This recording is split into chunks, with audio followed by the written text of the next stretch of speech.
worldographers and world builders alike, to episode 5 of The World Hammer, where I read lore from across the multiverse and perhaps yours. All the entries seen here are submitted by talented writers from our Atovia Discord community based on a daily prompt project called Build Together and tagged for World Hammer. If you would like your own works read aloud, you are not only welcome but encouraged to join our Discord and submit your own. Now back to the Forge to see what's been built. I missed 2 days of entries, not that those days were missed in their entirety, but I missed an entry from Predwin the Great and an entry from Nugget, so we're going to read those before we get into the rest. For day 360, the prompt had been, are there any abnormal geological features in your world? And this came from Predwin the Great. Predwin the Great writes, worm scale reaches, an entry in what lies west. Whoa, that's the first thing you'll say or think when you see them for the first time. Calling them mountains might just be the greatest insult in the world. They're not mountains. They're impassable diamond stones that choke the sky. They block the clouds. They smite the sun. The Frasmalagrogra Mountains are the tallest mountains only because these aren't such a petty thing as mountains. Rack, the mouse. The worm-scale reaches are not mountains. They are monoliths of diamond rock, a solid, immutable surface resistant to the weathering of time itself. The worm-scale reaches climb far past the clouds, so high that the snow on their surface is choked away, a layer of ice and sleet disappearing away as the very air itself fails to climb the side of the bladed structure. The worm-scale reaches are visible for many more miles than any other geological feature within Balfora, Koros, and perhaps even beyond. Whatever made these, for no amount of time could ever form something like this, they left no clue as to their purpose. Not alone, at least. The Bathka of the Void Dunes speak of part of the ancient calamity, the so-called crawling sands of even further west that ate the world and left it bleeding. It seems, if their beliefs hold true, that the worm scales were made to stop such a disastrous anomaly from consuming the entire world, but whether or not it truly guards the entire globe or not is unknown. Perhaps the west is closer than all think, slinking inwards from the north and south, or the east even. I just went with mouse voice on this one. Hopefully it wasn't too ridiculous for you, Predwin. These are cool. The worm-scale reaches you talked about a little bit before. These just colossal pieces of diamond. Super fascinating because that couldn't be something that could exist by typical mundane means. So it offers us some interesting mysteries. For day 361, the prompt had been, who is a renowned people's hero in your world? That prompt had come from ScrubsyBoy844 in the Discord. Nugget wrote, Lumenvale, an entry in Petrichor. It was beginning to get cold out. Very cold. Edward stood outside near a heat lamp next to an open violin case as he played for the passing crowd. He sang light-hearted carols and songs, weaving enchantments to try and warm people up, even if only temporarily. Occasionally, people would pour coins into the empty violin case, and Edward would nod in gratitude. While he was packing up, he was approached by a kind, older woman who seemed to recognize him. "Oh, Edward, sweetie, are you staying warm enough?" "Ah, Mrs. Dunwoody," Edwin exclaimed, looking up at her. "Fine, I'm doing fine. Was just packing up. I told Thaddeus I'd be back before Rouge. I was wondering where he was. Is he doing all right? Last I heard he fell off a roof? Oui. Still hasn't gone to a doctor about it, and at this point I doubt he will. So I'm out here for the both of us for now, but he'll be joining me tonight. Playing huntsman again? Always do. Well, before you do, please, take some stew with you. I don't want you both going out on an empty stomach." "Oh, no, madame, I couldn't." "I insist, Edward. I made far too much. It's the least I could do for you." In the end, Edward brought back not only the stew, but also some bread, chocolate, and some spare coins from Miss Dunwoody's insistence. There was no telling her no. He got back to the lamplight house he and Thaddeus were currently staying at. Under the arroyos were too cold this time of year to be a viable option, and took off his shoes and coat by the door to dry off. Thaddeus himself was helping around the house the best he could with his busted leg, seemingly being an extra set of hands as people hung tapestries over the walls and windows before someone came up and handed him a letter. "Hey, Thaddeus," Edward started before Thaddeus held up a finger as he examined the contents of the envelope. "Right, continue," Thaddeus said afterwards. "I have stew." "Stew?" "Dunwoody gave me some. Wanted to make sure you had something to eat. There's also some black bread and chocolate." "Ah, merci. Did you get tipped well? I would have helped." "I meant it when I said you are staying here. I'd rather you help for tonight. And as for tips," Edward held out a bag full of coins. "Bit tighter than previous years as expected, but better than nothing." Don't worry about the rest, Thaddeus smirked, holding up the envelope. I can still eat the rich without walking. Blackmail? What else? Edward chuckled. Of course. Rose also offered some money if we needed. Thaddeus sneered at this. We won't need his help, he said bitterly, though Edward didn't seem to notice a resentment in his tone as he was instead watching as the menorah was lit. Right, well, let's eat first and then we can head out. After eating the stew that had been gifted to them and bundling up from head to toe, the two of them began what was now a yearly tradition. They walked around the frigid city, watching as people shoveled snow away from their roofs and doors and towards the gutters, as people salted the streets, as people turned the street lamps on. They bought blankets, coats, and most importantly, to Edward, chocolate. Chocolate, still? Thaddeus asked. Well, yes, it's tradition, isn't it? It's been taxed more than bread, and unfortunately that's saying a lot. You can't put a price on morale during this time of year. Morale doesn't keep people from freezing. Keeps people from jumping off Grand Arc Cathedral. We're not jumping off the Grand Arc Cathedral. You know, you're right, Edward said, stretching his hands out in front of him to frame his view of the city as he spoke. There's so many other great roofs in Petrichor we could fall off of, isn't that right, Thaddeus?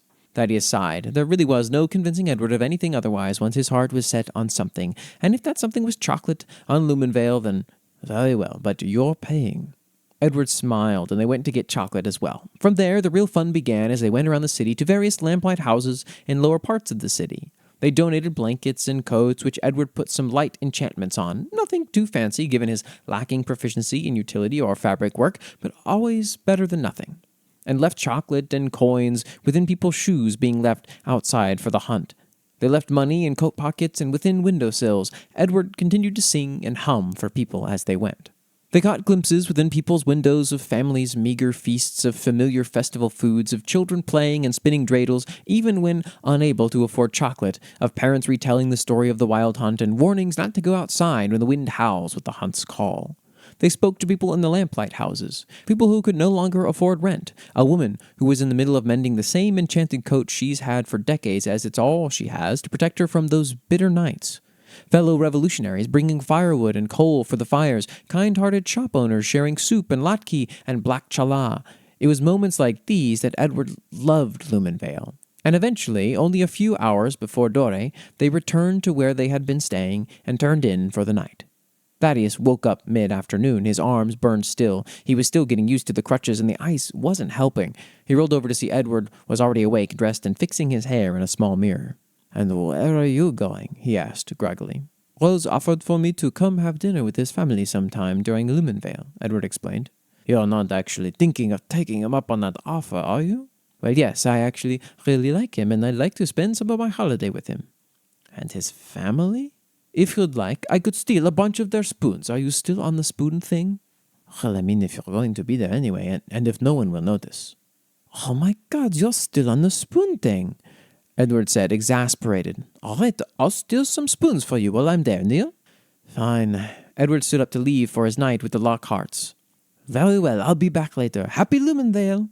Trying to tone the accents down a little bit because I got some notes from Nugget. Hopefully maybe this is a little bit closer in line. I know that Edward and Thaddeus are supposed to be a little bit more French than Rose and some of the other royals and a few of the other characters in the story. I like this very pretty sort of meandering feeling we got from this short story through the streets, sort of presenting kindnesses here and there from people that have basically just grown in the gunk of being down on their luck and trying to spread something forward to everyone else. Very sweet. Also, is the spoon thing inspired by Macaulay Culkin? Because I know that he takes spoons from people's houses, supposedly. Just a funny, weird thing. I only learned about that recently, and then I read this here. Very fascinating. Now the prompts and entries for Worldhammer Episode 5 can begin. We start with day 369, where the prompt was, "What does non-perishable food look like in your world?" And this comes from ScrubsyBoy844 in the Discord. Kendamarania writes, "Trench slop, an entry in City of Woe." Excerpt from Infantry Recipes, a 1935 cookbook given to Corpesian infantrymen as part of their training. Creamy chipped mammoth beef. Produces 1 serving or 7.5 fluid ounces. This recipe makes use of several different non-perishable rations that you may receive, certainly helpful when supply chains are disrupted or if food is scarce during scorch and burn campaigns. All that is needed is an open flame or a gas stove alongside a small pan, which will be provided with your standard gear. It is also useful if you want to hunt your own meat, as the mammoth beef can be easily substituted. Do not mind the absolute horrid taste of processed meat. They were made with love in the factories of greed. Ingredients: 1.5 ounces of beef, chipped or dried, can be substituted with canned fish or bug meat. 2 tablespoons of melted fat, butter preferred. 1/3 cups of flour. 1.5 cups of evaporated mammoth milk. 1.5 cups of water. Pepper, optional. At least 4 hardtack squares. First, separate and chop the beef into small pieces. Second, mix the melted fat and butter, stir until smooth. Third, mix in evaporated mammoth milk and water, adding gradually to flour mixture and stirring constantly. Finally, add chipped mammoth beef and pepper if available. Heat to boiling point, then let it rest for 10 minutes before serving on hardtack. If, in the case of a ration surplus, you may also have it with warm milk or with hand prawns. Please try not to waste rations. I think this is a full recipe. This is kind of cool, actually. It makes me want to try making something like this with analog ingredients. Maybe Kendamarania has done this. If so, they will have to let us know in the YouTube comments, because that's kind of a fun idea. I would really love like an IRL picture of what this looks like normally. For day 370, the prompt was, what is an unconventional way a faction For day 370, the prompt was, what is an unconventional way a faction raises an army in your world? And this comes from the Wanderer in the Discord. I am Crab 174 writes, Zombie Army. In my world, there is a huge area that's been essentially taken over by decay, rot, and death. It used to be a giant, beautiful land around one of the largest cities, but it hasn't been that for thousands of years. This is due to the Necro King, who still needs an actual name at some point, who, with his band of necromancers, tricked his way into gaining asylum in the city and then destroyed it from the inside out, casting a spell which basically turned all the citizens except the necromancers themselves into zombies under his control, an almost immortal, unstoppable, undead army. So that's why it's called the Dead City. It was an elven city, and the Necro King himself was an elf. Essentially, his goal was to do what he did to the city to the entire world and turn it into a world controlled by death, and then to bring in the demon generals to allow them to shape it.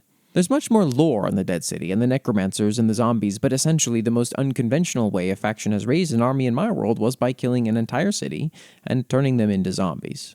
This just makes me think of a dwarf fortress and just how easy it is to lose a fortress to just one problematic necromancer or some necromantic rain. I really like this application of necromancy because if it's at all easy or you have someone who's at all good enough with it, it just makes so much sense to kill a lot of people and turn them into an army, which becomes this very exponential growth problem almost for anyone else who isn't the necromancer. Although I wonder about the metaphysics of someone who is required to control this many beings. That always felt like the natural stopper to something like this. Like even something like a Necro King must have some kind of cap at a certain point, right? This has got to draw on you in some way, I would think. But maybe I Am Crab has a different way of thinking about this. The Wanderer writes, clone monuments and entry in Forest Kingdom. Many people wonder how the Starkling Empire has a military force, a sizable one at least. No one wonders about the Forest Kingdom. They enlist both their own populace and the millions of robots that comprises their steel legions. The Fighting Kingdom is nearly completely machinery with scarce sapient involvement. The Trade Kingdom relies entirely on mercenaries, but the Starkling Empire does none of these. Their population is a very wide range of species, but their military is comprised of 100% humans. Further, it is against their codex to replace human labor with machines. They can make tools, but can't replace its user. They easily could. They have sapient robots as citizens, but not soldiers, and while humans are a large and powerful faction in the nation, they are far from the majority. So how then does an empire, one that engages in many wars, keep up its military? The answer was what they called clone monuments, which produce clones. However, the Starkling Empire does not believe in artificially altering humans, so these clones are taken from astute and successful soldiers. 112 samples are taken and mass reproduced. 4 colossal stations were made in orbit, in short, being their own miniature worlds. The clones were given artificial memories, though their growth is entirely natural. A few years prior to their development, they're awoken, trained to ensure the artificial training took well, and equipped for their role in the military, following under the natural-born soldiers. They had access to 10,000 soldiers joining a day, a sapient force larger than anyone else in the known universe. Initially, the clones were deemed as disposable and were planned on getting terminated upon aging out. Say what you will about that empire. They're fascists, warmongering, and fanatics, but they are just as fanatic at following the good parts of their codex as the worse ones. Furthermore, their codex demands they value sapient life, and executing anyone in their government is breach of it. Also, when you fight, see all manners of horrors with and bleed with someone who you trust to have your back, only the absolute worst would abandon them. So a mass revolt took place. While the clones were trained to be content with their lot, the natural-born soldiers were offended on their behalf and took over. Generals either sided with their soldiers, got out of the way, or died. And in an event that is not horribly uncommon in the Starkling Empire, a military takeover happened. Not a coup, as it was technically their legal obligation.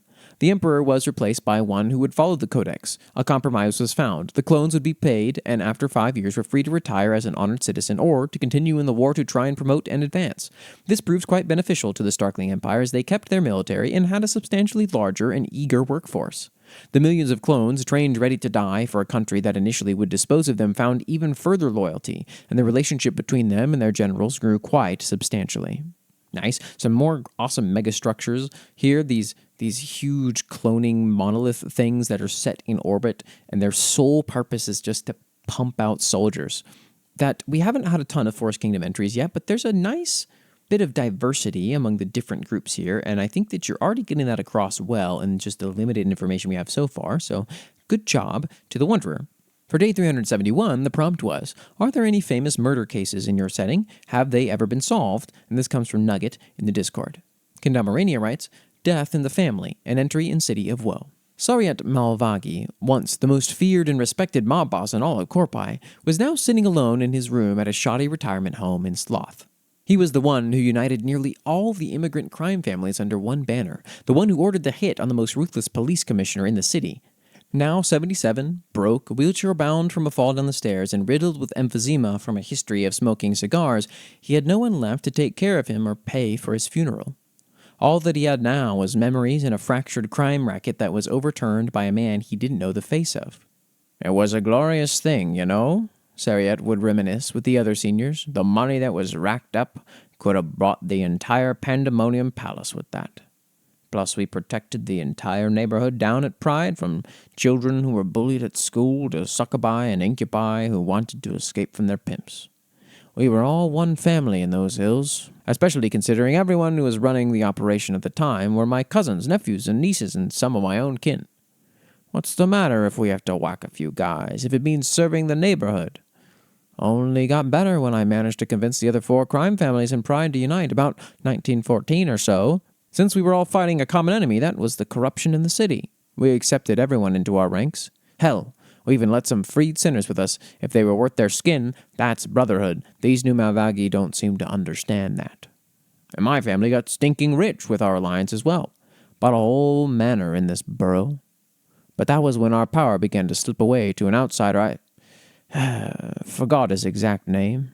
He only went by the alias of Pan Egukeris.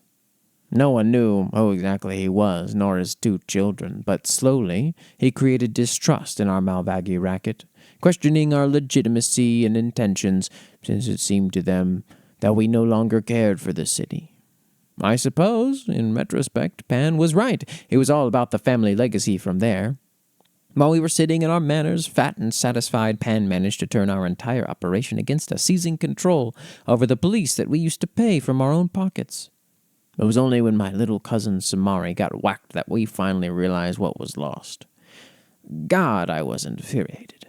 I called every news outlet I knew to announce the Malvagi family was going to raise hell off its foundations if Pan Egukeris wouldn't show his face so we could blow it right off with my hitmen. I was ready to throw my entire immediate family to the streets so they could scour for this Pan. A gang war was starting to brew, and I didn't care who would die or who would live. I suppose I got carried away, because we were planning on a full frontal assault at the hideout where Pan was most likely staying. However, the night before we planned to attack the hideout with whatever manpower we could muster, a woman came knocking on the doors of our manor. Real damn fine broad, although she had some disgusting as hell fangs and a serpentine bottom half. She warned us something I don't think I'll ever forget. You're playing a dangerous game, you know. Trying to anger my father when he came to save the city. I'd advise against whatever you were hoping to do tomorrow. The Sandman is coming. He will not be merciful upon your poor, sinful souls. We laughed her off then, of course, thinking she was bluffing. That night, all my kin slept peacefully under one roof, and I did so dreaming of the day I could return the Malvagi family to the big brother that looks after and cares for the city of Korpai. To think of my own children finally getting what they deserve so much after decades of laying low from those fallen angel doves, it brought me peace for once. At the dead of night, though, I could feel his presence in the bedroom. The Sandman was hovering, a black, ghostly, skeletal figure draped in shadow and wearing a crown made of mist. All over his tattered cloak the blood of nearly all my sons and daughters, their children, my siblings and my nephews and nieces. My cousins and their children stained him. His cold stare pierced me in bed. I felt paralyzed and frozen. I felt death staring down at me, breathing down my neck with his chilling breath. Then he passed me. When I awoke the next morning, I saw my manor's walls were now painted by the Sandman. We had to surrender what remnants of the Malvagi fortune to Pan Agacaris. The last crusade I attempted to make with my family left me isolated. I was willing to sacrifice them just so I could fulfill my own quest for glory, and the blood relatives I had left felt they could barely trust me. Can't really argue with that, really. Just wished at least they would at least visit me more often. But damn it, I still lie awake at night wondering why the Sandman never killed me along with the rest of my sons and daughters. That's a cruel fate to leave an old scumbag like me to, don't you think? I should be dead. He should have claimed me those decades ago, and yet he didn't. Not like justice would have fallen to me either if I was, since the police never cared to investigate my family's massacre on account of all of us being criminal scum. I hope I get to meet the Sandman, though. Although I got a feeling that it won't be long until I do. I like this old 77-year-old man reminiscing in sort of a retirement home kind of perspective that we get in this tale. Makes you sort of think about unreliable narrators. How much can we trust this guy on the full story? How much is he embellishing as an old man who's probably told this many times to his fellow elders here in this environment? Nugget writes, a final toast to Phineas Cogwin, an entry in Time Traveler and the Immortal. Phineas Cogwin is dead. It was very quick. Very sudden, and not a single soul who knew him well will miss him. He had 7 children. Only 4 were at the funeral. Victor died 7 years ago. He went missing one morning, and his disappearance was eventually deemed as suicide. Justine, ever responsible towards her family, still felt obliged to give her final respects. She even tried to convince their mother to attend, but failed. Ernest wasn't even sure why he bothered to attend. What light was there to be made here? Edwin was disinherited after marrying a poor woman for love. He made a brief appearance, mostly just to check in with his family, but otherwise felt little need to put much time towards the man who said himself he was no longer his father. Drusilla had gotten married recently and moved far away. Andrew started work at a nearby university and gave some half-hearted excuse about being busy. William still wanted to come, if nothing else. He wanted to visit Victor's grave while they were here. It was fairly awkward. As awful a man he was still their father, wasn't he? A witchfinder general, a damn efficient one too, like his father, and his father before that. Out of all his children, none quite saw themselves following his footsteps. Something about Victor's death rattled them all too much for that. How long are we planning to be out here? William asked. I don't know, Ernest responded. I think I should check in on Mother, Justine said, before walking away to go back to her parents' estate. Ernest turned around as his sister left. Right, we'll be right there. Ernest and William stood in silence for a bit longer.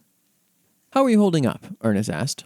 Better than most of you all, it seems. Yeah, I want to say he got worse over time. Less for you to really miss of him, I suppose. Here's to you, Phineas Cogwin, a figure spoke. The brothers didn't even notice when he got here, but he was short in stature with salt and pepper hair tied in a low ponytail and dressed entirely in yellow while carrying a cane. Arrogant piece of shit, father and man, a profound witchfinder, may Moors weigh your soul and see thine blackened heart and choose to burn thee with death for how you scorned Vita's gift. And with that, the man in yellow spit over Phineas's grave, turning briefly to his company to tip his hat before beginning to walk away. Ernest's brow furrowed as the man walked away. Something seemed familiar about him, from the way he stood, how he wore his hair, the bright green eyes. And then he saw it, a bold streak of stark white running through his otherwise graying black hair. Ernest looked over to William, whose arms were flapping as he often did when excited, looking at the man with what seemed to be the same realization as himself. Before he could really process the implications of this, Ernest found himself running forward to tackle the man to the ground. "Ah, Ernest, get off of me!" "Nope, you don't just go missing for 7 years and walk away." "I knew he wasn't dead." "Not dead, but ow, I'm getting too old for this." "Victor?" Ernest asked, pulling the man to his feet. Yeah, it's me, don't piss yourself." Victor was cut off by William hugging him tightly. Hello, William. Wait. Victor held William's shoulders and backed up slightly before placing his hand on top of William's head and comparing it to his own height. William was taller than him now. "Oh, no, that's just rude. How dare you? You were at my shoulders last time I saw you." "If you're upset he's taller than you now, I hate to break it to you, but it isn't that difficult," Ernest laughed. "It isn't," Victor sighed defeatedly before noticing William's prosthetic. "What happened to your arm?" "Got stuck in a machine," William said, oddly enthusiastically, given the topic he was talking about. "It was all gross and bloody, but then I made my own. You can look at it now. I've always wanted to show it to you." William took off the prosthetic and handed it to Victor. It was really well crafted and functional for the time period, much less one created by a teenager with only one hand. "Impressive," Victor muttered. "Yeah, William's a genius just like you. Before we get too distracted, however," Ernest interjected, "I have questions." "I'm sure you do," Victor responded. "You're not dead." "I am not." "You should be 30. "I'm 56, though I generally prefer not to keep track." "How?" "Long story." "You can tell us at dinner," William suggested. "When did I say I was staying for dinner?" "You are now," Ernest said. "Why are you even here? Why now?" "Well, I recently found out that our dear father had tragically passed away. I felt it was fitting to come give him one final goodbye after everything, though that does remind me to ask, how did he die? I couldn't find much else besides that he was murdered." Ernest suddenly looked slightly uneasy as he spoke. "Well, about that." Several hours later, Victor walked through the front door of Aurelius's bookshop and went to pour himself a drink to end the day. "Ah, you're back," Emrys said. "Hello, Emrys. Sorry for being long. I didn't expect to get kidnapped by my family, though I probably should have." "Did you at least have a good time visiting Greenwich?" "I'd say so. I'd be lying if I said I didn't miss my siblings. I found out how he died, by the way. My father seems he died painfully, covered in stab wounds and lacerations and arcane burns, bones broken. Doctors are even speculating that it seemed like he was actively being healed while he died, just so it was slower. Seems like some witch out there really didn't like him and decided to off him before they got them. What I find really quite interesting is the squid markings, which is odd, seeing as Greenwich is about 80 kilometers away from any kind of ocean. You wouldn't happen to know anything about this, would you?" "How odd," Emrys said, grinning mischievously. "Thank you. May Moors deal with him now." Victor lifted his glass. "Hear, hear." I really like that we have this fun complexity of time streams for different individuals. Victor apparently is aging very linearly in reference to himself, yet when he's off somewhere else, it appears that he does not exist in the current time stream for however long he intends to miss it. And then he jumps in here and there, which, of course, gives you all kinds of interesting questions, but obviously where we're pulling this from is this whole idea of, hey, I'm 56 when I should be 30 because I've spent an extra 26 years just in other time streams and other places, and I decided to hop over here because I finally found out that this had happened. And it's kind of a fun thing to think about. Cool introduction of like the rest of Victor's siblings, and they seem like sweet people, all things considered. Just wanted to preface that for some reason I ended up with a lot of strange popping artifacts or corruption on my audio recording up until the end of 375, so I do apologize for that. I've tried to clean it up as best I can, but it is a little bit difficult because it is not something I'm super well versed in. It's still listenable, but I do apologize for just the temporary decrease in audio quality. For day 372, the prompt was, how is energy stored for machines or appliances in your world? And this comes from ScrubsyBoy844 in the Discord. Pro in the Great writes, storm batteries, an entry in What Lies West. Storm batteries are ancient artifices of the West that are often found buried in the sands around the voltaic monolith, idly sitting in the halls of the forlorn graveyard or powering the contraptions therein. Storm batteries, as their name suggests, harvest the electromancy produced by the voltaic monolith and are used to grant motion to the idle machinations within the ancient hallways of the forlorn graveyard. Storm batteries are highly sought after by both scholars and merchants who value them for historical significance and monetary value respectively. Storm batteries are quite rare and are more often than not guarded directly by metal skeletons, which will fight to the last to ensure that an adventurer doesn't nab the battery. Removing a storm battery from a machine may be incredibly dangerous, as certain machines seem to absorb latent eldritch energy and prevent it from corrupting the structures around the artifice. Removing the battery from such a machine will result in a short window of safety before the restraints fail and the energy within will pour out into the halls. Needless to say, being caught in such a wave of energy isn't fatal, but instead of fate, worse than death. Currently, no machines have been made that can withstand the energy produced by storm batteries, and several attempts have leveled entire buildings in blue explosions. I feel like it's really fitting for a setting that is defined by a question to have all of this, esoteric, left behind ancient technology, some kind of progenitors of the land that the current people in the current placement of the setting have no idea who they were, how their stuff works. It's a great piece, I think, actually, and makes a lot of sense for this world. For day 373, the prompt was, what kind of exotic pastries are most sought after in your world? And this comes from Jimmy Silverham in the Discord. The Wanderer writes, Viserion magma cakes, an entry in Forest Kingdom. Viserions, a powerful faction, a once near almighty civilization that was nearly wiped off the galactic map and had to rebuild from near zero. These humanoid cycloptic mollusks are still a large enigma to most of the galaxy, still far from their once glorious state, but far from powerless, all the while keeping to themselves and refusing to engage with the galactic community. As such, anything of their culture is considered exotic, especially items that survived their nation being razed to the ground by the Draconi. As such, it's no wonder that the Viserion magma cakes are so sought after. They're made from actual magma, from fire, that's held into a stasis chamber where it will not cool down. A plant, similar to Earth's wheat, is injected and makes the earthen material edible. Then an enigmatic sweetener is added, a high-calorie spice, for lack of better words. It makes the magma delicious. However, as odd as the Viserion physiology is, they are not immune to heat. As such, a special procedure is performed on the magma, letting it maintain its consistency but not its heat. They're left in a frigid condition for a day and then are cool enough to eat. They are quite delicious. Despite water not being present in the pastry, it feels like a very moist treat due to the magma consistency. Forest Kingdom feels very Star Wars. I think I said this when I read this aloud on the short form, but I like that it's kind of sci-fi, but also it leaves a lot of questions that sci-fi often doesn't, and isn't really discussing the things that sci-fi is super discussing in a certain sense. It's very much more maybe space opera or distant fantasy, like how do you keep magma in stasis, right? How do you maintain the texture of magma but reduce the heat? Don't really discuss the procedure. We just say it's a special procedure. I am Crab174 writes, Bleeding Oak, sap/hearts, and its uses. Bleeding oaks are tall, dark trees with red, vein-like lines running along the trunks and branches. They often are seen bleeding very blood-like sap. Said sap is delicious and beneficial, giving boosts to strength and stuff for a bit, but the side effects can be horrifying if too much is consumed at once, and it's a bit addictive, so it's extremely hard to prepare and consume correctly. Surprisingly, they are not a Dead City product, but they are common in the swamps around and inside the city, so getting them is hard too if you want a steady supply. They seem to breathe and often have a large heart in their knots where more sap comes from, and the heart itself is a delicacy too.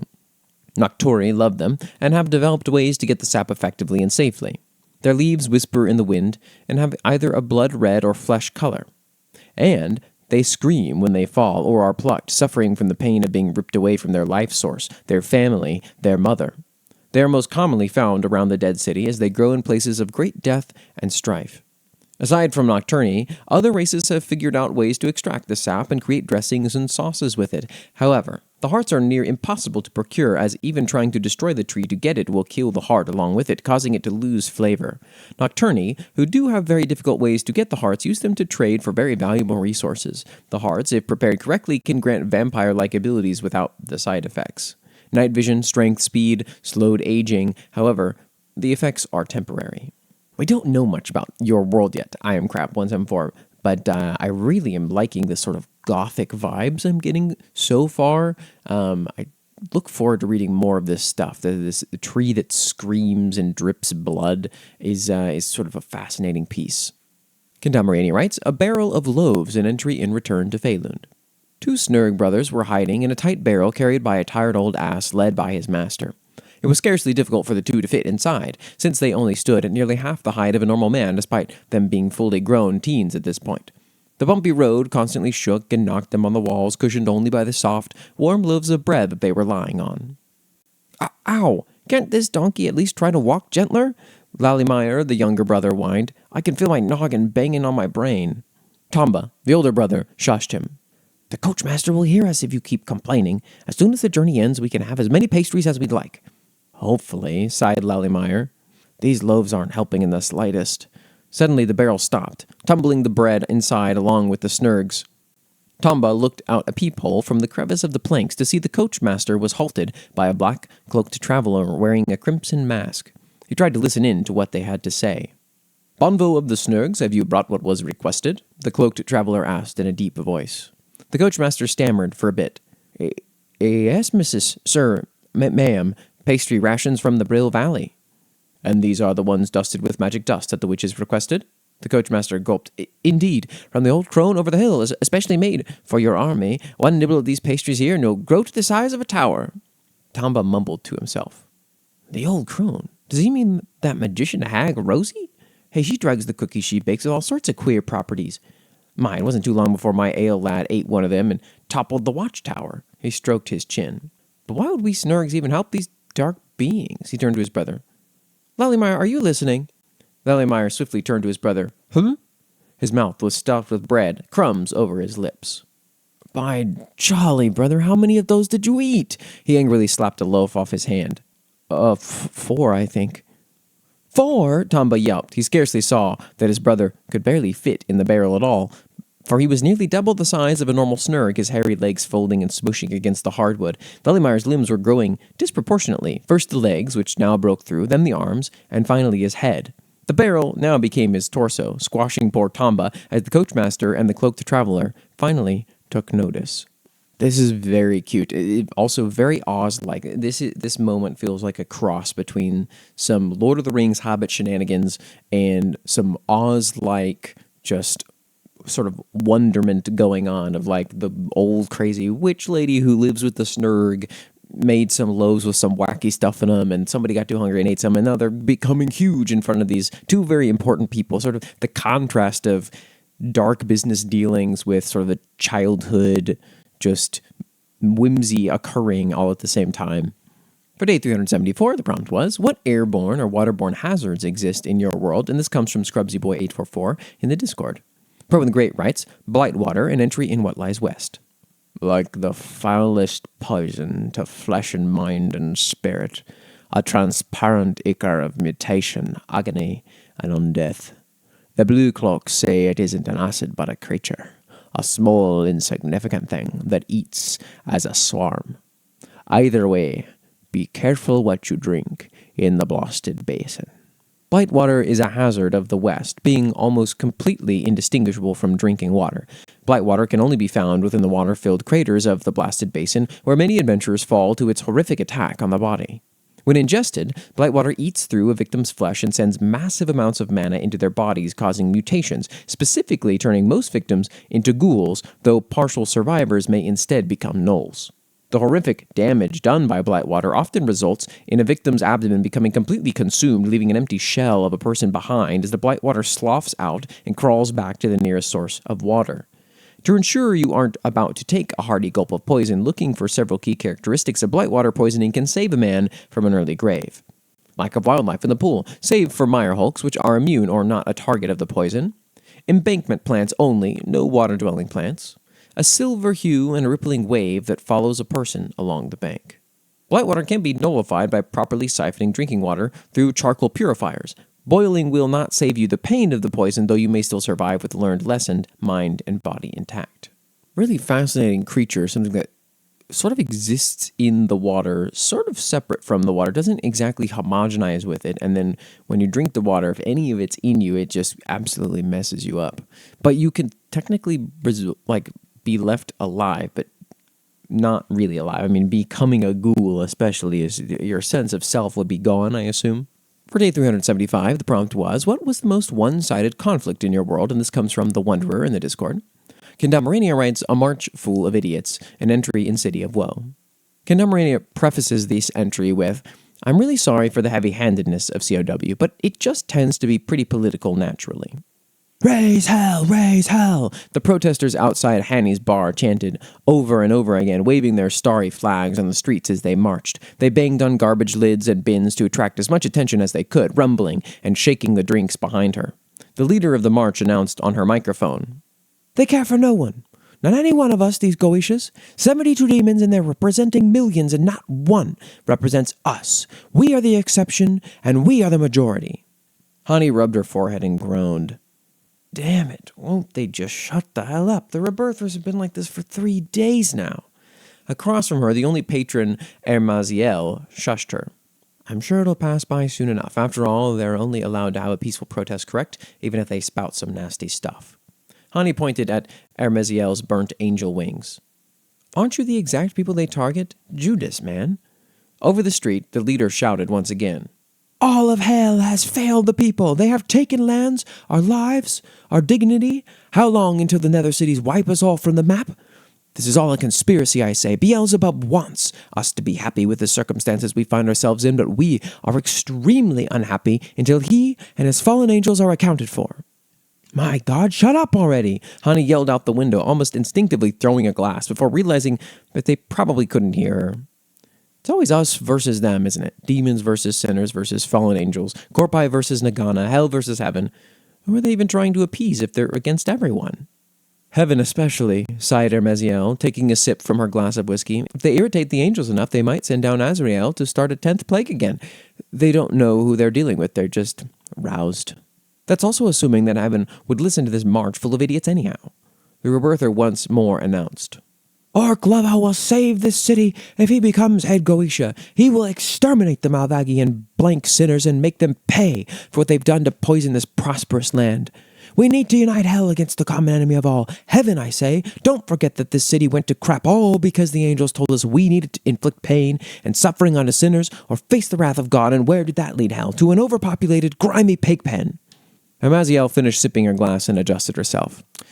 I can't listen to this anymore. I need to head back to the office. There's still a homicide case that we need to do. Oi, tell Aroth he still needs to pay his tab, Hani grunted. No promises, Ermaziel winked with 3 of her eyes, rushing out of the bar and struggling her way through the rebirther march. It seems like City of Woe is really, at its heart, a big political discussion through the lens of this world, inspired by real-world things, but mostly just centric to City of Woe, and this felt like something more along those lines. Either way, very interesting piece.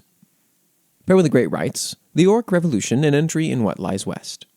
Bloodiest war in history. Revolution? Rebellion. The Greenskins called it. No, it was a slaughter. The hanging of hundreds, the slaughter of innocents, the burning of homes and hospitals. In defying their masters, the Orcs became what everyone else thought of them as. Monsters. Skreek Whisper Whisker, a scholar. The Orc Revolution was a 2-year-long conflict where the Orcs, currently slaves, fought to gain their freedom from the wicked grasp of Iridine Thaddeus and his vassals in the Corosian Empire. The conflict was extremely one-sided, as the Orcs gained the favor of both the ogres and catfolk, allowing them to devastate the front lines with their larger cousins and send silent assassins to wreak havoc in the cities of man. For the first year and a half, Orcish revolutionaries dominated the battlefield, pushing human and elven soldiers back mile by mile each day until their foe was forced to make a desperate choice in the northern wastes. The humans and elves both made a treaty with the Minotaurs, who vowed to fight on their behalf in exchange for citizenship and gold. From the moment the cowfolk stepped foot on the battlefield, everything changed. Plate armor is good, but not good enough to deflect musket balls and the impact of a massive great club, and the ogres fell one after the other in the span of hours. The Minotaurs could smell a catfolk from hundreds of feet away, and their generals were almost completely impossible to assassinate. The Orcs themselves were strong, but Minotaurs were twice their size and more heavily armed. The tides of war flipped near instantly, with the herd of Imalesh crashing through their trenches and bastions like natural disasters. Within a quarter of a year, the Orcs were forced into surrender, though their story did not end with enslavement. Sir Malarin Burns of Harush, a catfolk noble, petitioned to Imalesh to simply disarm the Greenskins and force Koros to free them. Imalesh, knowing the prejudice and confinement the Orcs had faced personally, agreed to Malarin's plea. And I talked about this before as well when I read this on the short form, but I like that this feels like it does a good job of kind of addressing the truth and reality of a lot of revolutions, at least historically in real life, which is that most of the time the outcome is not favorable for really either party, which, kind of sucks because you would love for revolutions when you've got people enslaved and down on their luck to completely turn things around. And it's not that it hasn't happened, but it's so rare that it happens that way. And this feels like kind of a grounded take on that, with a little bit of the silver lining of the orcs kind of earning their freedom at the end. The Wanderer writes, The Siege of Kaldor, an entry in Forest Kingdom. Kaldor is a strategic location for the Starkling Empire. Due to the Orvis Nebula's orbiting black holes, it makes an unstable area to travel through. The Kaldor system, however, has been stabilized by the pulsar, which allows for traversing through it. One of the moons can barely support life, which, due to the essential aspect of it, meant it was one of their first terraformed worlds. Even after all that, it's a wasteland. Vast deserts of rock, snow, and ash. It supports life, but it's been a struggle to keep it around. That's where the Fighting Kingdom, following a heft contract from the Trade Kingdom, comes in. Due to the inability of the world to hold much, all it held was bunkers. The Fighting Kingdom took hold with ships and began orbital bombardment. The Starkling Empire could scarcely keep their ships alive longer than a few hours, so space support was not an option. So the Starkling Empire did what they do best, shipped hundreds of transport ships, where the Fighting Kingdom had ships, orbital weapons, and millions of machines. The Starkling Empire had ground forces, mostly destroyed bunkers and determination. One side held all of the power in the siege. Every day would have raised a planet down and forced to surrender, but the Starkling Empire is not always a rational nation, and their fanatic solution was to keep the population sustained by sending in more troops. For 9 months, the siege took place. Millions of machines were destroyed and nearly just as many Starkling soldiers were slain. However, a peace was reached. The Starkling Empire made a trade agreement with the Trade Kingdom and made a deal. As such, the Fighting Kingdom got called off. Both sides considered it a victory, but to one, a great and horrible toll was taken, and to the other, it was just business. I feel like at some point, and maybe you've actually posted this in the Discord and I've just missed it, I would love like a rundown on the ideologies of each group, and I could then compartmentalize them a little bit. Obviously, like the Fighting Kingdom, the Forest Kingdom, the Trade Kingdom is a little bit obvious, but the Starkling Empire is the only one that I don't know as much about. I mean, they're an empire, so I can get a little bit from that, but this kind of gives me a little bit more of an idea, and we're sort of slowly seeing all the pieces, but I would love to know a little bit more about why the Starkling Empire would make a choice like this. Nugget writes, The Dreaded Star Child, an entry in Time Traveler and the Immortal. Aurelius was soaked to the bone. He wasn't sure when he had blacked out and lost consciousness, but at least the choking and coughing meant he wasn't dead. As he shuddered and shivered, he felt a large hand on his back gently, yet firmly hitting him to force the remaining water out of his lungs. His throat felt tight with guilt. His stomach churned. He threw up. It was mostly salt water. There you go. Get it all out. You'll be all right, Moore said softly, rubbing Aurelius's back to comfort him. Lucky I found you. I think you shifted the tectonic plates. It'd be impressive if it weren't for the paperwork. Aurelius began to cry blood. Atlantis and everyone there, it's gone because of him. Moores lifted Aurelius to his feet. Hey, it's... Moores didn't want to lie to Aurelius, but she didn't know what else to do. It's all right. What were you doing out here anyway? Stella, that name. Moores, Aurelius said faintly. Yes? Why? Why won't she look at me? Moores blinked at Aurelius with a soft frown. How was she supposed to answer that? Aurelius continued. Why hasn't she looked at me? Why did she make me? Why doesn't she want me? Aurelius, please, Moore said, carefully picking their next words.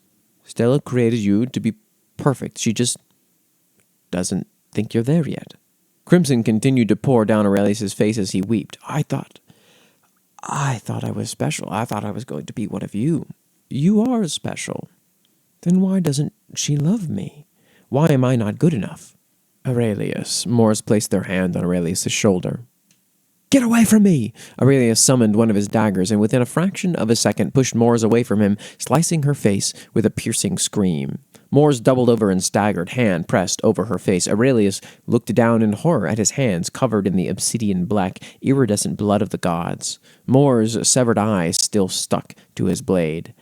No, no, no, no, no, no, no, no, no, no, no, no. Why?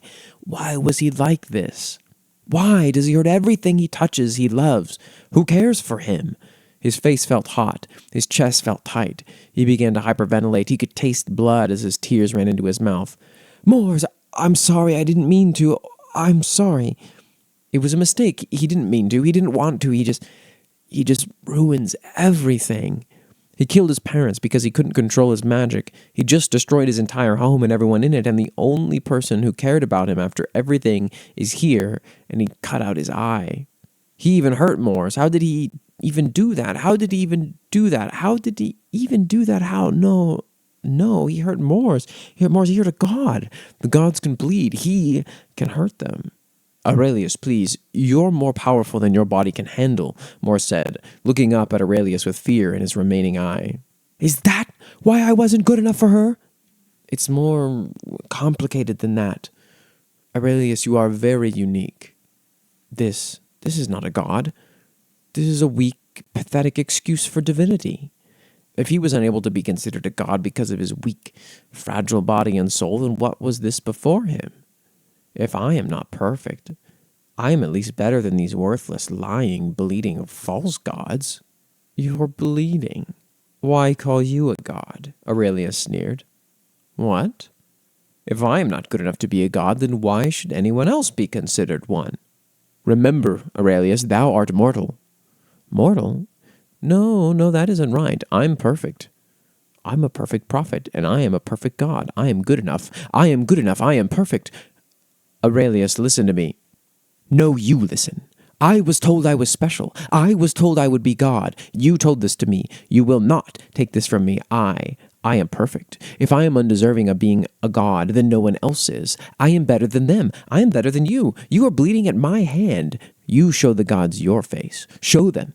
And let them know they can bleed, that they can die. Show them to live in fear of the dreaded star child of the dread sunlight. Aurelius summoned a dagger and swiftly and cleanly cut off his hair. Let them fear, not even knowing my name. Okay, so we got some important stuff. The triggering point for Aurelius to sort of become the killer of the gods, as well as the moment the Moors loses their eye. A great little narrative piece by Nugget. Curio Heart writes, The Collapse. World building by Auhminous and Curio Heart. More than a century ago, independent security companies, collectively known as ISCs, handled the majority of protection and security operations throughout Valley Forge. From wealthy private citizens to top mega-corporate executives, everyone who was anyone had a contract with an ISC. They served as both private security and public protectors paid by corporations that still cared, keeping the citizens safe from local criminals and wasteland tribes alike. The Knights of the Ashen Order were known to be the best of the best, precise, fair, and more than willing to go to whatever lengths they needed to make sure the right target was dealt with, however that got defined, for the job. They couldn't be bought or bribed, refused to be controlled, and wielded both magic and technology with a prowess matched by few. Perhaps, unsurprisingly for a city like Valley Forge, this earned them quite a few enemies during their time. That is, until the collapse. Everyone in Valley Forge knows this story. The Ashen Order was hired in its entirety to track down a weapon of extraordinary power believed to be held within the city, brought in by a warlord looking to take control. Intelligence led them to what has since simply become known as the Tower, where the weapon was reportedly kept. Armed with what they believed to be good intel, the Ashen Order stormed the building and quickly made their way to the top. They didn't get any further. As soon as the last of the company had reached the top floor, charges exploded at the bottom, causing the tower to collapse under them. Officially, no survivors were found, no weapon or warlord located. While nobody could prove it, every ISC in the city knew what had happened, even if they didn't know who was behind it. Someone had set a trap for the best ISC in the city to get rid of them. Within months, most ISCs were out of business as megacorporations moved into the market, wielding far greater finances, more people, and better equipment than the ISCs could afford. A handful went underground, the rest were bought out or extinguished like a bothersome candle. Before it could truly begin, the conflict and arms race between established ISCs and the megacorporations moving into the market was over. In the end, most placed suspicions for the collapse upon Viscorp, whose vehicles hovered suspiciously close to the site from shortly before to days afterward. The post-collapse shift in how the megacorporations viewed the people of Valley Forge only exacerbated this suspicion. What very few people know, however, is that the official story isn't quite accurate, for it's built from what the official first responders had discovered after spending weeks combing through the rubble, finding bodies, and identifying who and what had been in the building, and yet it was not they who were the first on the scene. Nor was it the small emergency crew from VisCorp that had been scrambled to their site shortly before the tower collapsed. Quietly, in the shock of the first minutes, the crew whisked away a mangled yet somehow living man in broken Ashen Order armor, desperately trying to get him to their headquarters under the direction of a researcher trying to save the last of an order he believed could truly help the city be rid of its greatest threats. That survivor would not have lived at all had every last detail not been planned and accounted for by those behind it, for those who arrived first, who survived, did not matter. But their retrieval of him made it possible for the researchers' team to find him before he, too, perished with the rest of the Ashen Order laying in rubble. Only one knows who the first on the scene were. He knows because the team he sent didn't need to dig through the rubble to find the only survivor of a collapsed tower. He knows because the survivor's soul was removed from his body, and there are very few capable of such a thing. That survivor suffered through being kept alive in pieces and by tubes for 5 years before the researcher finished his project. A body that appeared much like the survivor's own, fully reconstructed, mechanical replacements for non-functional organs, cybernetics to replace muscle tissue that could never be regained, full skeletal replacement, digital upload of his mind, lab-grown skin covering much of his body. Very little of him remains flesh. Most of what is can be seen from the surface and has been heavily scarred from the extensive surgeries required to fix his body. That survivor should have died in the collapse. That survivor should have died when his soul was taken from his body. That survivor could have died at any point while his body was being rebuilt. Instead, he became something else, something new, something at once human and yet with so much more potential. That survivor was made into a weapon capable of bringing down a dragon from hunting it down to killing it. That survivor was Quinn, whose name can be found among the other dead at the memorial of the collapse, and what he endured to survive, it was only the beginning of his problems. Okay, ask and you shall receive. I was curious about Quinn in our last episode of World Hammer episode 4, and it seems like we have been given a bit of the answer, effectively, from Curio Heart. We talked about the collapse a little bit before when Curio Heart actually discussed the privatization of security details and stuff, so we had heard about that, but there was some mystery surrounding it. Now we've been given some reveals here and some connections. We've got some connecting tissue now between a few different aspects. For day 376, the prompt was, what is your world's solution for temperature control inside a closed space? And this comes from ScrubsyBoy844 in the Discord. NYUX writes, the Celestium. Building an empire around mountains with an unnaturally high concentration of arcane crystals sounds like a good idea, until winter comes around and the weather drops to around negative 45 degrees Celsius during nighttime. The entire island continent is on the direct path of the largest cold current on the planet, leading from the South Pole. The current is caused by a set of deep ravines within the ocean surrounding the continent. This makes building cities, agriculture, and other infrastructure rather difficult, doesn't it? Luckily, magic and technology exist to solve every problem. The current population is wasting so much valuable energy on individual heating and clearing terrain in these conditions is nearly impossible, so a solution needs to be thought of immediately. A barrier surrounding the cities. Well, just the one city back then. A true marvel of combining arcane crystals with then primitive machinery, the very project that sparked the faction's technological innovations. The Celestium, as it's called by the masses, is a non-solid dome that looks almost invisible to onlookers, other than a slight darkening of everything behind it. It consumes a massive amount of arcane energy, but this amount has been drastically optimized to be much less significant. Although unknown to the masses, the dome is actually a fully encapsulating sphere, but the underground portion is significantly weaker. The dome serves two main purposes: climate/weather control and defense against outside threats. Defense mode can be activated simply by the press of a button, and it changes the barrier's consistency and appearance fully. In defense mode, the barrier is almost fully opaque with a deep blue color, as seen in regular lighter blue shields, but at a much higher density. This form of the shield is nearly impenetrable with signal blocking for mental or physical links past it. Regular mode only stops outside weather formations like clouds and wind from reaching inside, with the dome itself being able to replicate these in a controlled manner. Mild wind is the default weather, with medium air humidity and a temperature of 20 degrees Celsius. Rain is set on a schedule within the agriculture domes and with weekly rainfall within the cities. The only uncontrollable weather effect is fog, as it appears as a side effect of the arcane-controlled environment. There is a constant thin mist within the dome that only becomes noticeable at nighttime/after rainfall.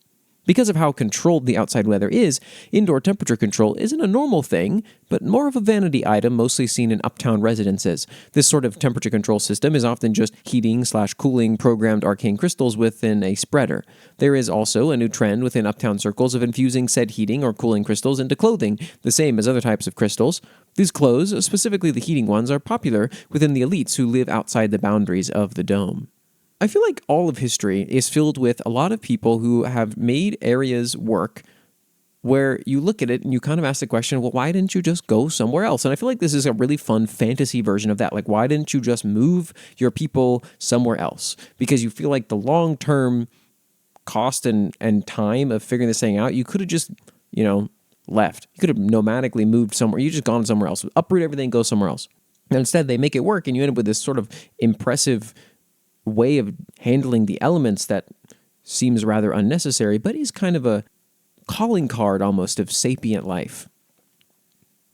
MycoMan writes, Groust de la.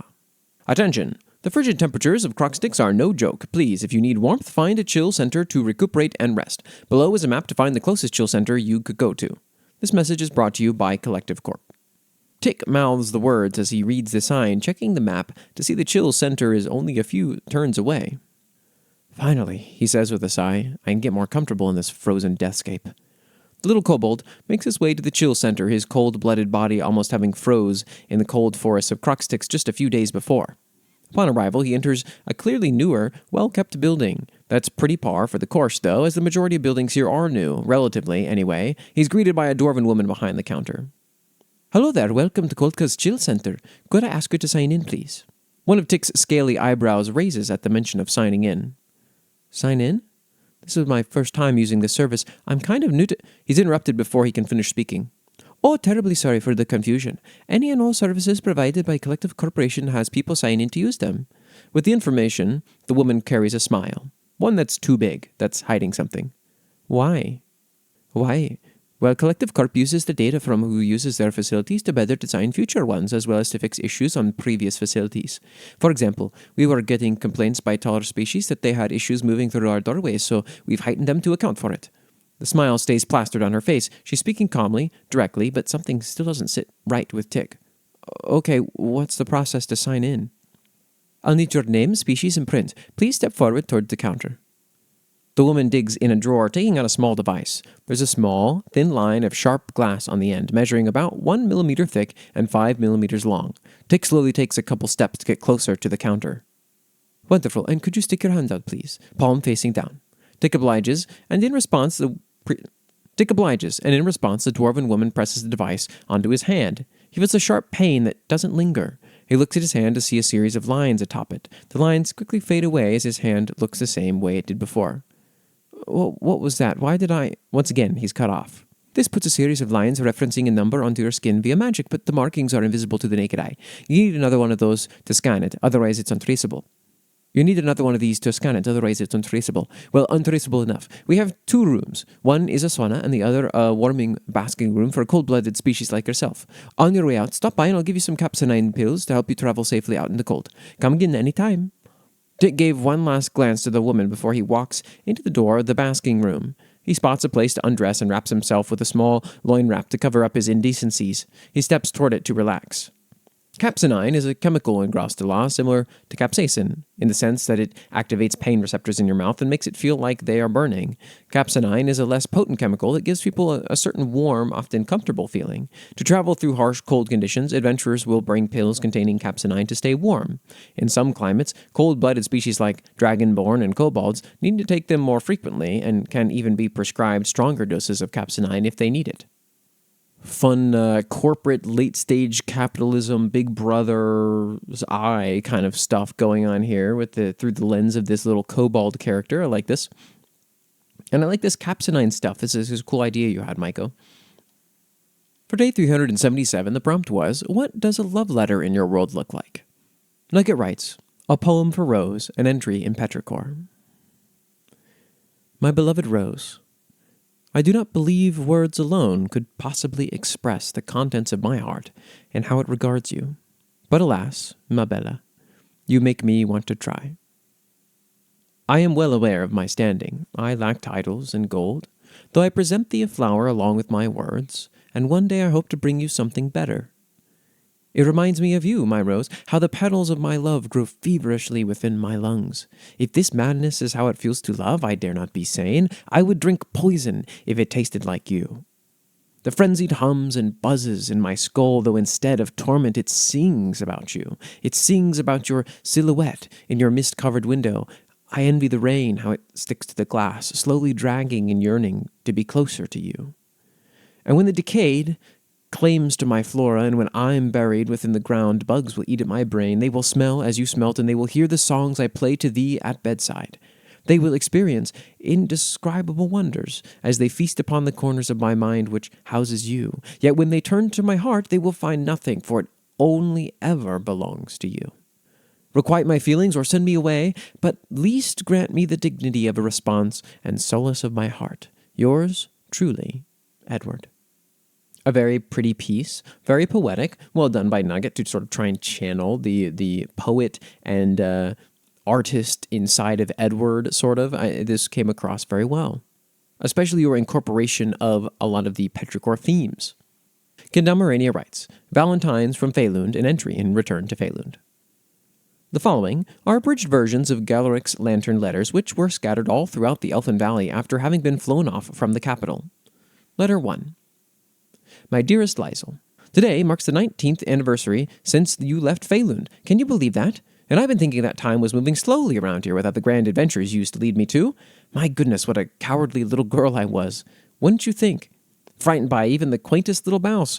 I don't even know how I would be standing on my own 2 feet without you. Just the other day, I saw with my telescope a herd of unicorns grazing in the forests below. I thought it strange at first. They usually don't wander this far north, so I figured they must have been driven here. I couldn't help but reminisce back to when you defended me against those same unicorn tribes, sword at hand, despite that the blade was nearly as tall as you. I never knew humans had such resolve such as that, no less being able to ward off so many Fae at once. I do hope we'll meet again soon. It's been so lonely in these isolating halls where I feel unwelcome by my own people.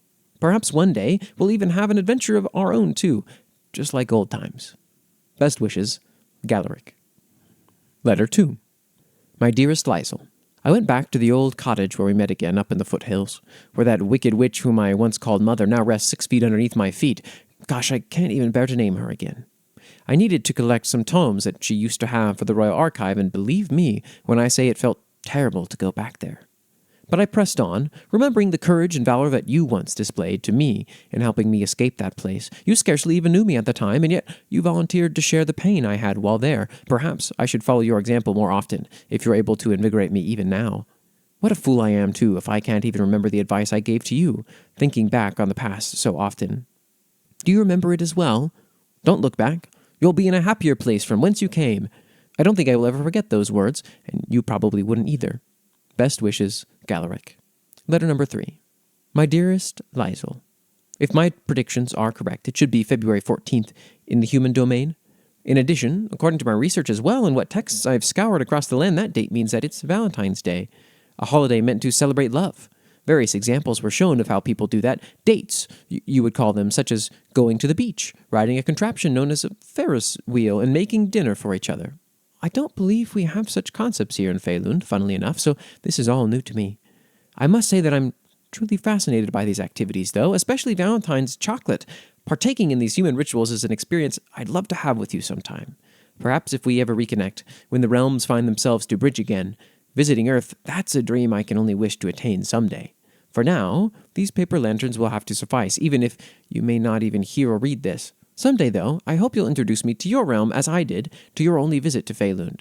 We could even ride a Ferris wheel together. I just hope all is well for you today, even if no one can share your love for Valentine's. If no one can, I'll gladly step in to help quell that loneliness. Best wishes, Galeric. This is really sweet because it feels like the kind of barely veiled love letter that someone would be sending a friend of yours, and they would be like, after years, I feel like this person likes me, and you would tell them, yes, it is very obvious that this person was in love with you the whole time, but you didn't pick up on it, and they never quite said it in their letters. I love this sort of nostalgic feeling that this character is clearly getting, and the very one-sidedness of it all is so bittersweet, but the fact that at the very least, Lysel's impact on Galaric is lasting.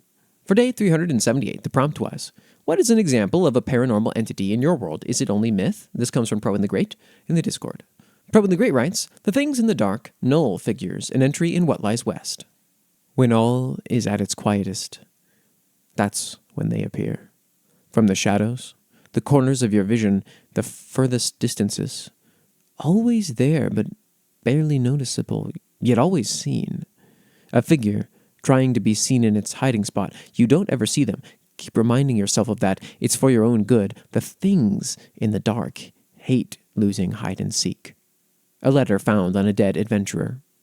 Monster call signs, visible presence, no other means have been found. The things in the dark, as named by a dead man, are a new form of eldritch monster of the West that appeared 2 years ago after the unfeathering.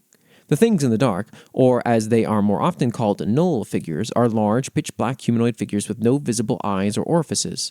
They silently wait in the corners of one's vision, or peeking around corners, perhaps under a tree a mile or so away. They possess absolute size manipulation of their forms, growing or shrinking as they see fit, though most often they prefer to use their size to intimidate their obsession. A null figure's obsession is the person who first caught a glimpse of them, most often a party's vanguard. The obsession will be the most likely to see additional manifestations of the thing in the dark, and is therefore in far more danger than other members of their party.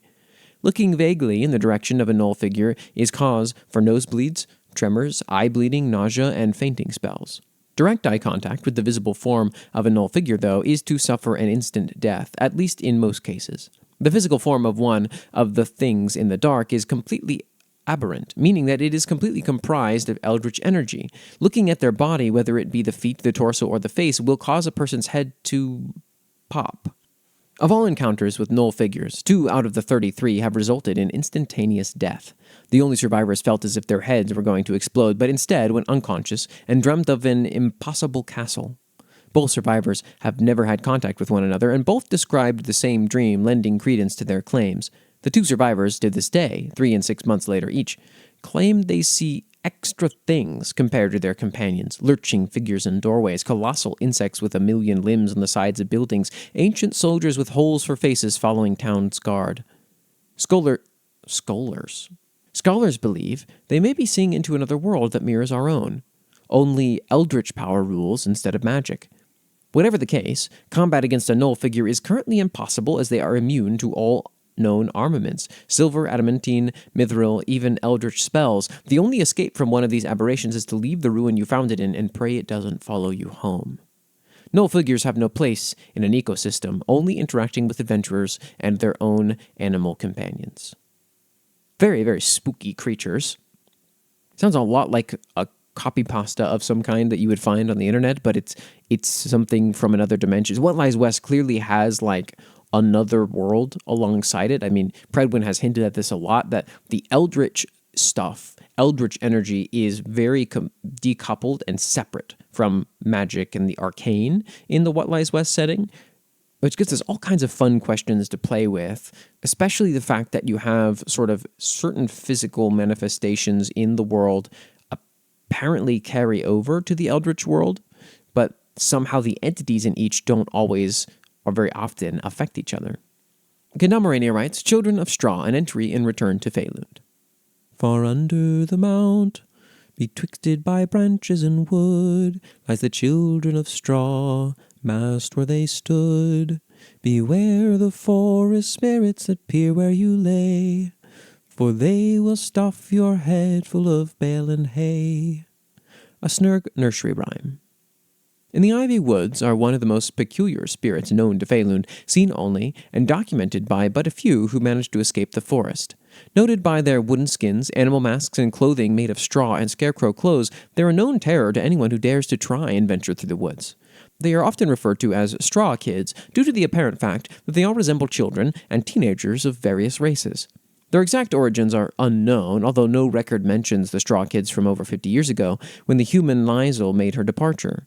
Based on the ground they cover, it's theorized by travelers that they are the ghostly souls of children who got lost in the forest through various circumstances. Perhaps, by never returning home or running away from war, they became enamored by the wondrous magic of the forest and gave up their bodies to be one with nature, reduced only to hay and straw. The Straw Kids are also observed to have their own religion of sorts, revering animals and beasts as hymns and songs that echo through the wooded halls, while also wearing masks of such creatures made of bark. They also aren't known to age, eternally youthful and trapped in childhood. Those who find themselves lost in the ivy woods will often find these Straw Kids encircling around them, luring them further into an unknown fate. Some believe that they turn you into one of their own, filling your head and brain with straw until you lose all sense of self. Others believe they kill you outright, releasing your soul to its eternal state where age and death no longer can be concerned. Great bending and warping of the myth in the world with the sort of unknown reality of things, which I'm always a fan of doing. I really like this a lot, this perspective that's pretty uncertain even from the world builder's own writing. Nugget writes, The Undead, an entry in Petrichor. Fine, I'll finally figure out if ghosts exist here. Yes, they do. Petrichor, at the end of the day, is a densely packed city cut off from the rest of the world. It isn't exactly a hotspot for monsters to be roaming the streets. There are still creatures of myth and legends who aren't going to be seen in modern day, however. Or, if they are, they're rare. Ghosts are the byproduct of extreme emotion or trauma being left behind after death. Their soul gets stuck somehow, and they reside in their eternal resting place in fragments. They aren't dead, but they aren't fully there either. The exact cause for ghosts and spirits are unknown, unresearched, and not repeatable, and that which is left behind is vague. It really is more like pure emotion stuck on a branch in the breeze than it is a full soul without a body. Not exactly the kind of thing you'd be able to ask questions. There's a few standardly haunted places in Petrichor said to have ghosts, mainly the catacombs of the drowned sea as expected, but there's always the seed of doubt of whether what they're seeing is real or not. After all, even a fractured soul stuck in a branch will get unstuck eventually and pass on. Or perhaps even get picked up by the wild hunt come winter. That is, after all, what they're hunting for. Revenants are soulless husks of corpses reanimated by necromancers. It does not hurt, they do not have a soul.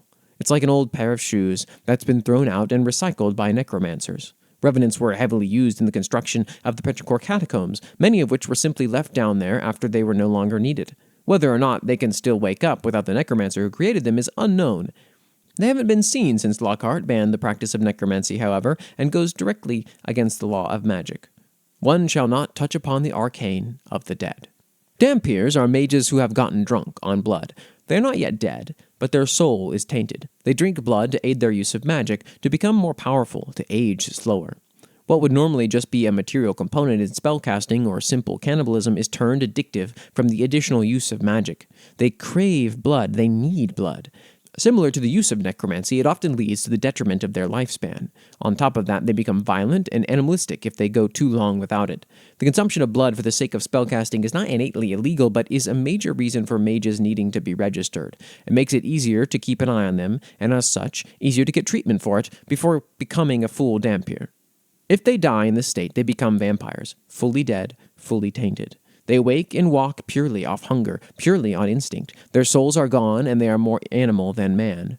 From there, it's standard practice to put them permanently in the ground. With Petrichor's lack of sunlight, this is usually done with silver or a stake to where their heart should be. Liches are necromancers who apply their craft to themselves. They rip out their soul and put it inside a phylactery so that if they die, their soul remains. Much like any other undead, they burn instantly in the sun, but otherwise live forever unless their phylactery breaks. Once again, rare in Petrichor ever since the ban of necromancy as a whole, with there only being one lich in the entire city, one Ambrosius Lockhart. Fearing his own mortality and being fascinated by the topic, Ambrose knew about the undead as a concept.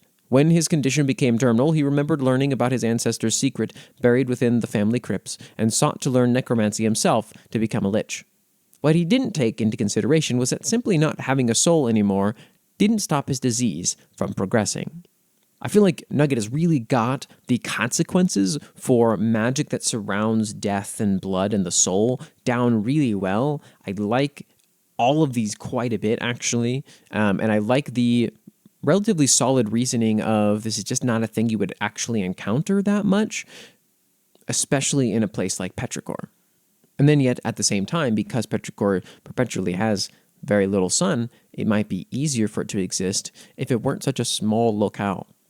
For day 379, the prompt was, what is an obscene display of excess/wealth in your world? And this comes from the Wanderer in the Discord. Prabhupada the Great writes, Maws, an entry in What Lies West. Gluttons against the lot of them. After the latest unfeathering, they're propped up everywhere they shouldn't be. I can't tell you how many I've cut open to find the little critters that keep the ecosystems running. Bone leeches, skullifs, anything that might even have the slightest chance of fitting in their gullets. I don't think even Conrad brats are as greedy as these things. Rek the mouse. Call signs: blue saliva marking rocks and trees, metallic howling, tracks, lack of common wildlife, ossuary reaches, weeping sprites, etc., etc. Detected good and evil, perhaps insinuating fayish origins. Detect good and evil, perhaps insinuating fayish origins. Maws are monsters of the West that previously only inhabited the Creeping Peninsula, but after last year's unfeathering, they have begun spreading throughout as many regions as they can, consuming vast amounts of endemic life. Maws, at a distance, resemble large dogs, though at close distances they are better compared to a monitor lizard with their massive scales and hissing growls. Maws average at half a ton in weight, average 10 feet long and 7 feet tall, at the shoulder with black scales, glowing blue eyes and tongues, giant spined quills on their backs, and a red underside. Maws earn their name from their massive jaws, capable of engulfing and swallowing any adventurer save for a minotaur or centaur whole. Their mouths are lined with multiple rows of backwards-facing teeth that keep prey from escaping their gullet. The teeth are so prevalent that the maw's tongue has developed a chitinous armor on its underside to prevent itself from lacerating against the fangs. A maw has 2 esophagi, one leading to their stomach and the other leading to a throat sac filled with paralyzing liquid. A maw that is already fed will often place their additional prey within this pouch for storage. The sack can carry many creatures at once. According to adventurer Harold Green and his party, one maw swallowed 3 of their number at once and stored all of them within the sack, though the beast was felled and their comrades saved.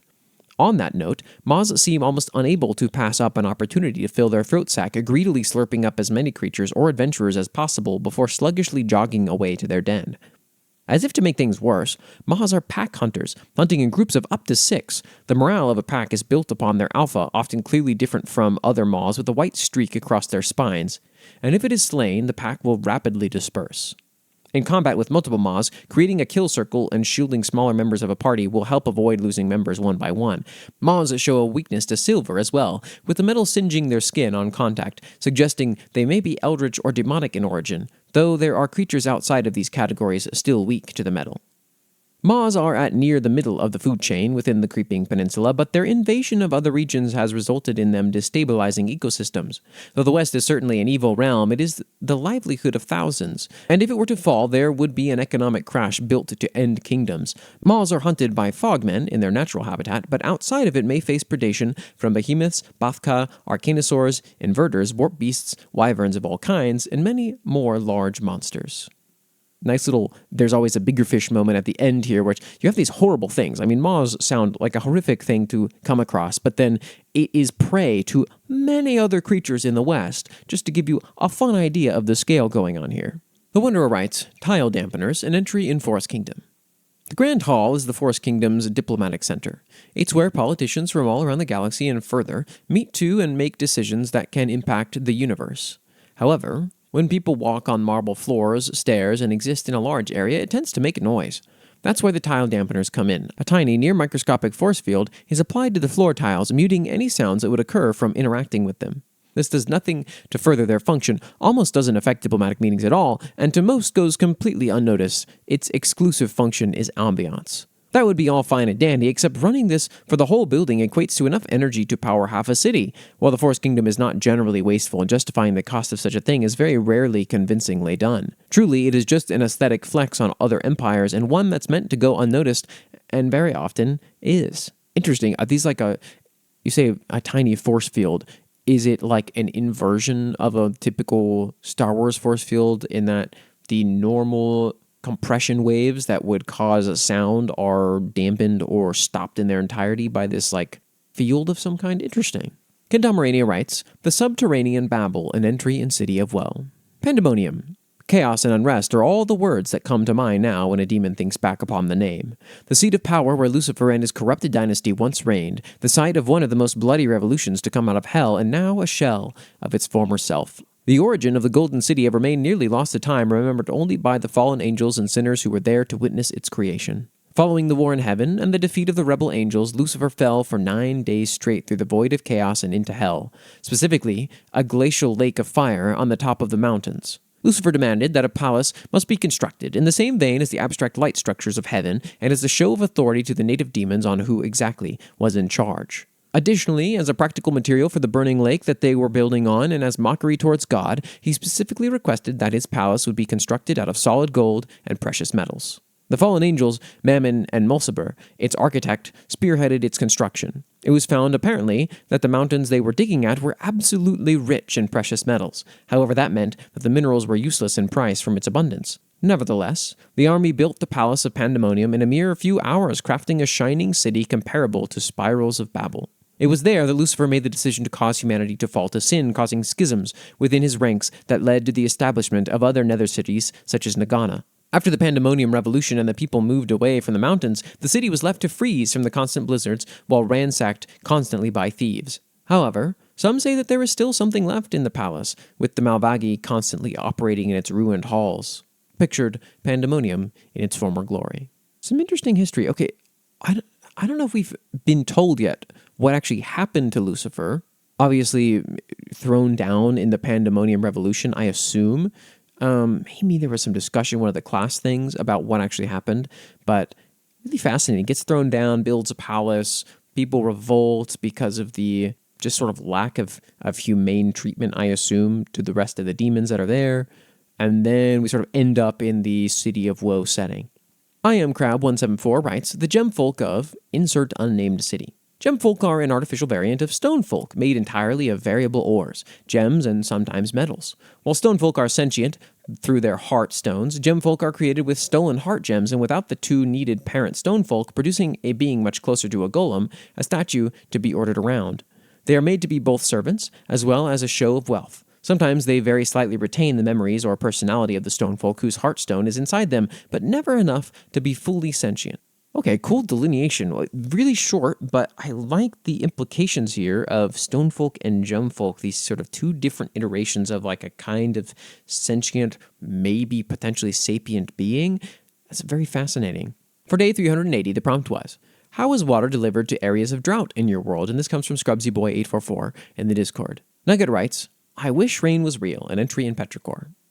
I've been traveling for days now. I'm not sure whether it'll be easier to travel during the day or night at this point. It was harder to see at night, but we were safe from the sky. Then again, how easy would it be to rest with the angry sky? Not like I can really sleep anymore anyway. I suppose I just keep thinking about it for some semblance of normality. Do you see that? I focused my eyes. We had been walking along a river this whole time. It seemed like the best thing to follow with little other direction, but there was something else in the distance, a figure. A human one, it seemed, riding some kind of animal. Huh, I muttered, eyes squinting. Do you think that's really there? They're approaching. Say nothing about me. The figure came closer. They, too, were covered in cloth, though a lot lighter than what I was wearing. Their steed was quite interesting. It was like a horse, but wrong. Its feet were too wide, its neck was too curved, and its back. Why did it look like that? Swollen and bulbous-like, and they were just sitting atop it. What are you doing out here alone? They asked, pulling down their hood. They don't burn. You aren't burning, I repeated. How are you out there with that thing? I said, pointing towards the angry sphere in the angry sky. The figure laughed. Calm down, you act like you've never seen the sun before. The sun. And believe me, I'd rather be traveling at night because of it. It's easier, they said, hopping down from the strange horse and taking the pots down from it. But the pollution seems thinner during the day, and people are getting worried. I'd offer you some, but I'm not sure how much you really want to drink this. They went over to the river and began to fill up the jars. There's other people out here. You'd drink this. Try not to since it started running black, but not like there's much choice. When did it start? They sighed. A few weeks ago now.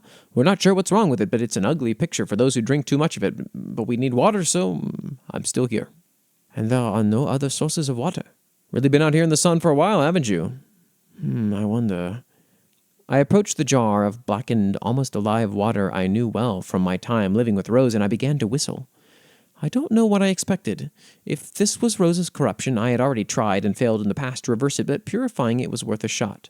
What are you do? They cut off. As I hummed, the shadow fell over us. What is that thing? Fear now in their voice. I looked up. You mean the sky? I asked, hesitantly as drops of water began to fall on my head. What's happening? What's going on? Calm down, mon ami. I took a steep breath in through the nose, reveling in that nostalgic scent. You act like you've never seen the rain before. We finally got a I can't believe rain is real moment from Petrichor. This has been an inside joke in the server for a while now. I wish rain was real, the title of this entry. And this was a fun one. Hopefully I did a little bit better with the voice of Ambrose. Trying to take a little bit from the notes there. Cool that we finally get to see the people from Petrichor, two of the most important people from Petrichor, that is, encountering individuals outside. Where will this go? I don't know. For day 381, the prompt was, what are in-universe maps and cartography like in your world? Is it accurate to reality? This comes from Kendamarania in the Discord. Kendamarania writes, current maps, an entry in return to Phalund. Phalund's geography is fluid, abiding very little to the laws of our world's geophysics. Like the nonsensical nature of time, distances and space can warp and stretch to magic's own will as well as the land itself. As such, land maps tend to become incredibly outdated quickly within just a few short months or years, as well as journeys taking subjective length. Travelers who trek through the land are often better off wandering, hoping to never get lost without a map and guided only by the paths of stars and the twin moons. There is one exception to the absence of maps, however. The mermaids under the shores of the Fiskethi archipelago frequently rely on underwater cartography in order to chart their courses through the seas. Unlike the maps, however, theirs are less concerned about the areas of the ocean floor and instead use an abstract grid of fish bones and spines to chart sea currents. The direction of the waves are indicated by bent fin spines cutting across the grid, with geysers indicated with fish eyes. In the instance of land, driftwood pieces are carved to match the coastlines and islands and inserted on top of the grid. Distance matters little with these current maps, instead conveying direction and orientation. These are crucial in mermaid navigators specifically, as they have to set the course of the massive whales that carry their great cities on their backs, making sure that they don't accidentally wander too far into the deep ocean or beaching ashore. Very cool concept here. I feel like I remember, and I brought this up in the short form, that driftwood or wood in general that was carved into the shape of coastlines is actually a real-world ancient people's phenomenon. I don't remember if it was Native Americans or a different native group to a different continent, but we had found stuff that looked like it was clearly intended to be the map of where the ocean met the land. And if I remember to do this in the edit, I will try and find a picture. For day 382, the prompt was, how are areas protected from trespassing, theft, or vandalism in your world? And this comes from ScrubsyBoy844 in the Discord. The final day and the final entry is Predwin the Great's entry for day 382, which was Ground Enforcement Units, GEUs, an entry in Icalon. Icalon, PA era, Segmenta Laris. Nothing stops a riot faster than a dropship hovering overhead and opening its bay. Screams in the hundreds as folks start running, tripping over each other and begging for the forgiveness of Soulless corporation workers. Ground enforcement units are creations of the Planetary Armada and are copyrighted under the 23.AE Mega Corporation Collection Act, and therefore are not to be replicated under any circumstances under penalty of complete annihilation of bloodline and or planetary system. Ground enforcement units come in all shapes and sizes, robots designed for any number of military or civil purpose. It's best just to get right into it and begin talking about each individual unit. Ground riot control units, i.e. meat grinders. Ground riot control units are autonomous, airdropped units weighing 2 tons, covered head to toe in full alloynium super armor and shielded by 3 ion cell phase shields that would take roughly an estimated 4,786 rocks per second for 36 seconds straight to destroy the shield and begin damaging company property. Equipped with 2 rotary plasma cannons, 1 las cannon, and 33 high-explosive tear gas canisters, a meat grinder certainly isn't made for disarming protesters in a peaceful way, and sadly is often the first solution employed to end anarchy. If a loved one or family member is killed by a meat grinder, the family must pay out the spent munition fees or else face criminal punishment. Ground Quarantine Enforcement Unit, GQs. The Laris Segmenta is overrun with the spawn of the Worldbreaker virus. Civilian and military human forces are not enough to contain the multiplanetary spread of the diseases, and the Planetary Armada, PA, sought fit to redesign their most basic model to be mass-produced and used on the field to purge hives and massive numbers of the infected. The PA's own GQ robot is equipped with 1 high-caliber machine gun and 1 light particle shield, making them easy to create in massive number to overwhelm the fleshy legions of the Worldbreaker viruses, though with their arrival of a new hive mind, Glyke, codenamed Tiger, even robotic forces have begun succumbing to the infection. Ground Quarantine Obliterator Unit, GORES. With the increase in super heavy infected, the PA sought fit to create larger, more heavily armed robotic forces to combat infected such as Ender Gnolls, which can reach heights up to nearly 450 feet. Gores are made with combatants larger than themselves in mind, though they still sit at an impressive 120 feet. With 18 ion cells powering their particle barrier, only the most massive of forces can damage them, and with a nanobot superstructure, they can manage most repairs on their own. Still, with the malware virus codenamed Tiger getting more and more powerful, some obliterators are becoming allies to the infected and hive minds. Terrestrially organized metallic battalion and security, i.e., tombs. Tombs are civilian-purchased automated security prized by planetary governors for their usefulness on their super estates, sometimes stretching across continents, though this is an extreme. Tombs are armed with light weapons and are designed to engage and kill civilian riders when something like a QREU meat grinder will take time to arrive or to protect their purchaser. All tombs report to the Barris supercomputer for commands, making them still completely under the control of the PA.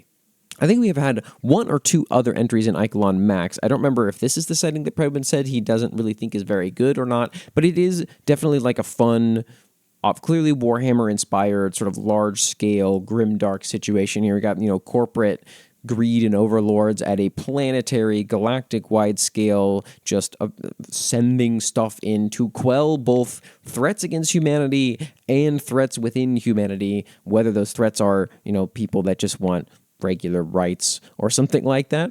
But thank you, Probin the Great, for this final entry, and thank you for listening to The World Hammer. You can find this anywhere that you get your podcasts. Please, if you don't mind, rate us on iTunes and Spotify and anywhere else that you can do something like that, and subscribe to the YouTube channel if you would like to see more. But thank you for listening, and may your world never be lost in the fires of the forge of the World Hammer.